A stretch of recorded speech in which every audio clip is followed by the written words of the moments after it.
This is part 2 of the Professional Practice and Leadership Online course overview, brought to you by Dr. Moore and her other puppy named Penny. Penny! Hey, Penny. Penny? Okay, Penny is ignoring me. So we'll go to the schedule, and again, just for review, this course is set up into modules. So Module 1 is 4 weeks long, but it also has 10 chapters with it, so you have to keep up with it. On this side of the schedule, it tells the assignments and the assessments, whether that be an exam or a written assignment such as a paper. Every module has an exam with it. So obviously Module 1 has exam number 1 with it. Module number 1 also happens to have 4 discussions, 1 per week, so you really need to keep up with those. The first week, because it's a little hairy with people getting started, getting their textbook, getting into the groove again, we start school on Tuesday instead of Monday this year, or prior to Monday, because the university has decided to start after Martin Luther King Day instead of before. So you, unfortunately, don't have access to D2L until the 20th, Tuesday the 20th, and there isn't anything I can do about that. So I intend to send you via the MT email the syllabus and the schedule so that at least you can get a jump up on it. There will be discussion board, discussion number 1 right off the bat in the first week.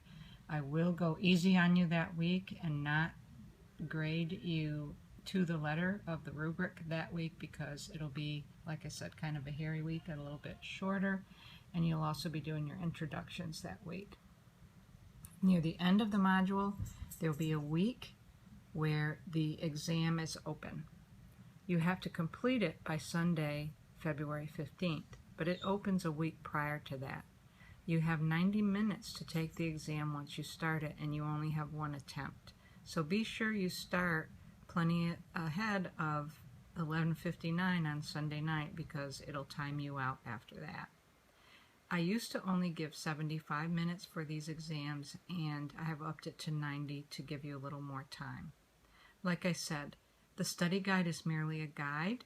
It's kind of a gift to you, and I do not intend for it to be the only thing that you read. I don't want you to look at a phrase or a term on the study guide and then go look it up in the book. I'd rather have you read the book with your study guide next to you, taking notes as you go.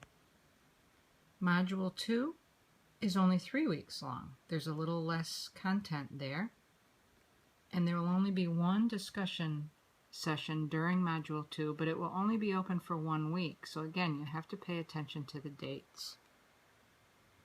Module 3 will be 3 weeks long, and in there'll be a week of spring break, which is not counted in this 3 weeks. So this module, although it's not a whole lot of chapters, kind of extends over a long period of time because spring break happens in there. Again, an exam at the end. In Module 4, your paper assignments start being due. Well, they are due. They start and end being due.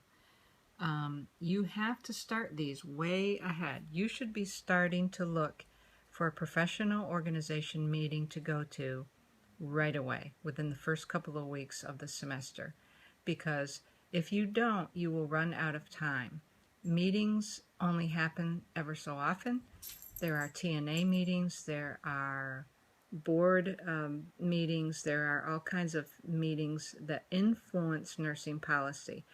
I want you to read the instructions on this. They are in the content section under the assignments section, and there are very explicit directions on what to do and what kind of meeting is acceptable for this assignment.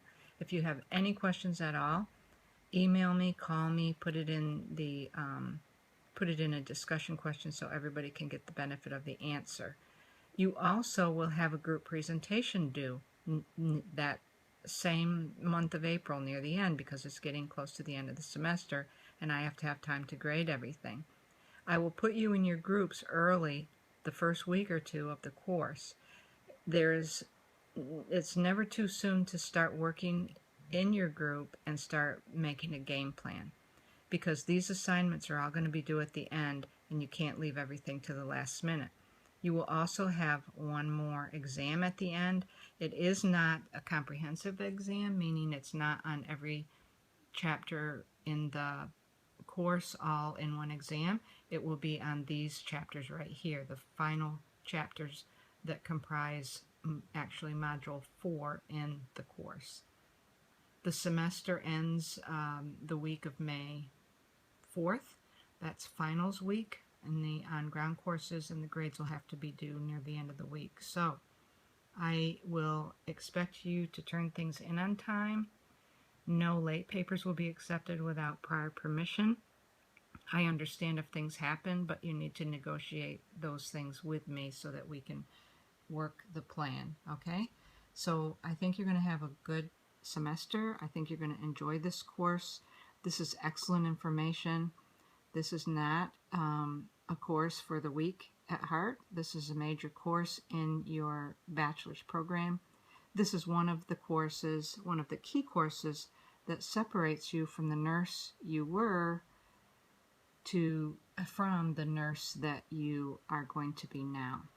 I'm sure you're all excellent clinicians and good nurses, and now we want to elevate you to the level of a really professionally practicing nurse with some leadership understanding and some leadership insight. And you will be able to take on a leadership position if you haven't already once you graduate from this program.